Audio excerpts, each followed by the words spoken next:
こんにちは、ゆうすけです。ここは池袋駅の近くです。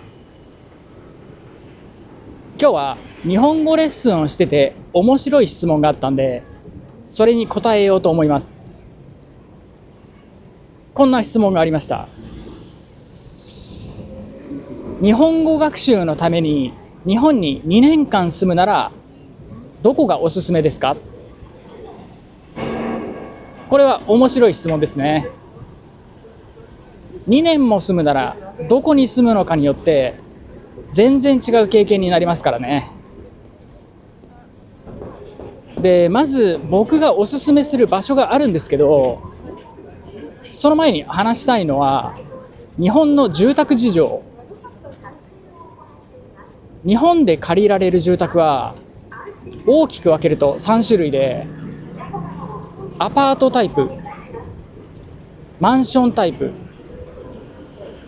一軒家。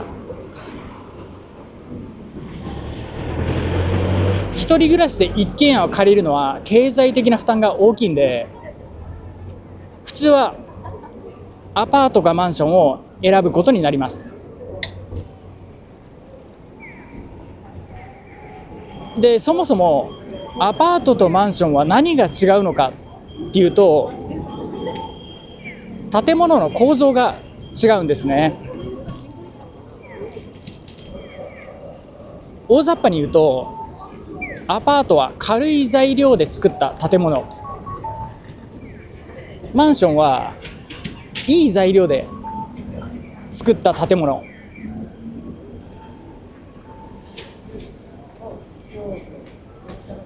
僕はアパートはおすすめしません。壁が薄くて防音性能が低いからです。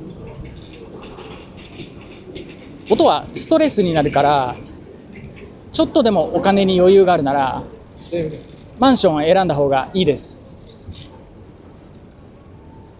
日本の住宅の最も大きな問題は壁が薄いことによる騒音なんで、マンションをおすすめします。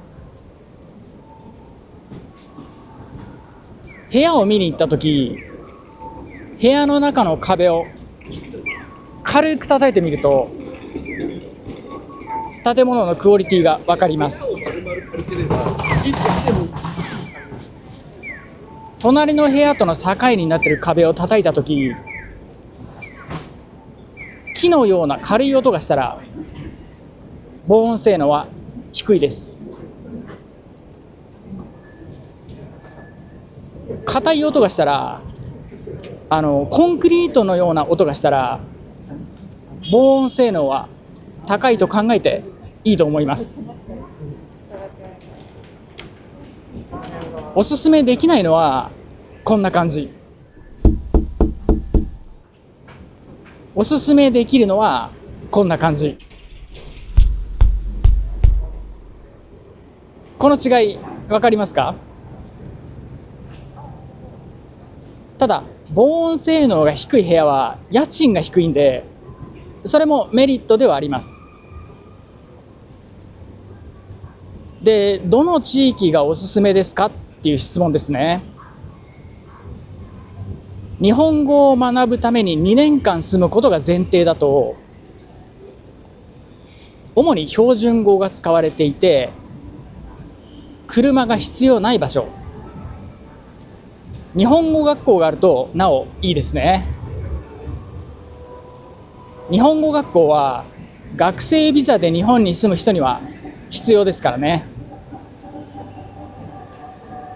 僕がおすすめの都市はたくさんあって、例えば僕が住んでいる千葉市は標準語の地域で東京が近いし、神奈川県横浜市でも長野県松本市でも山梨県甲府市でも何も問題ないんですけど、もしどこかの場所を選ばなければいけないなら、僕のおすすめは札幌か東京ですね。ただどんなにいい街でも家賃が高すぎると住めないですよね。なので平均家賃について話します。一般的に1人で住むなら 1DK。1DK はベッドルーム1つ、ダイニングルーム1つ、キッチン1つで、まず札幌市の平均家賃、札幌駅から徒歩15分以内の 1DK マンションの平均家賃は5万円です。駅から徒歩15分以内の 1DK マンションを前提で話すと、例えば山梨県の甲府駅周辺なら平均家賃は6万円、千葉県の千葉駅周辺なら平均家賃は8万5千円です。なので千葉市とか甲府市よりも札幌市の方が栄えているのに家賃が安いんですね。で、もう一つのおすすめは東京。新宿駅から徒歩15分以内の 1DK マンションの平均家賃は13万円。だけど東京は他の地域より特殊で、極端に古くて汚いとかやばいマンションもたくさんあります。普通に生活できるような条件が悪くないマンションだけの平均家賃を調べると 1DK の平均は22万円ぐらいです。僕はこんなに払えないんで新宿とか渋谷には住めないですね。で、なんでその2つの街をおすすめするのかなんですけど、それぞれに魅力と特徴があるからです。なのでそれぞれの魅力と特徴を話しますね。まずは札幌市。東京から離れてるから方言があると思ってる人もいますけど、札幌の人たちは標準語を話します。札幌市の人口は197万人。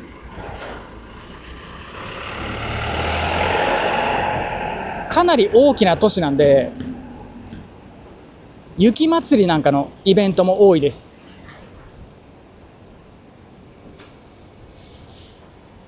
地下鉄やバスが便利で、車がなくても移動するのに苦労しないのが魅力です。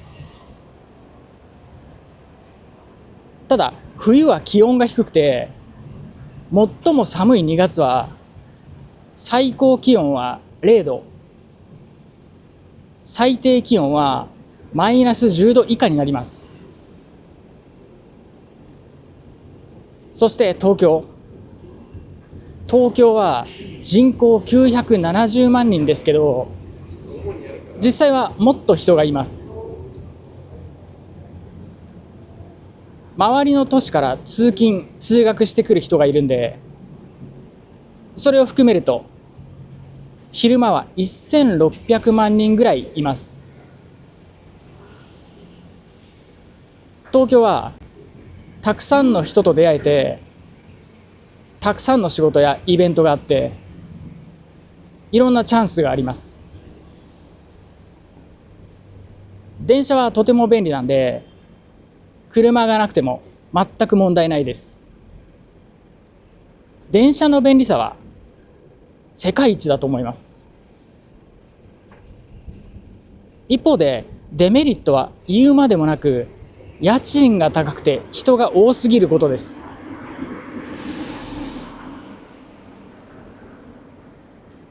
他の地域では、例えば仙台は物価が低くて出費が少ないとか、中野はアニメグッズの店があるとか、特徴がある街がたくさんあります。皆さんならどこに住みたいですか？はい、今日の動画はここで終わりです。それじゃまた。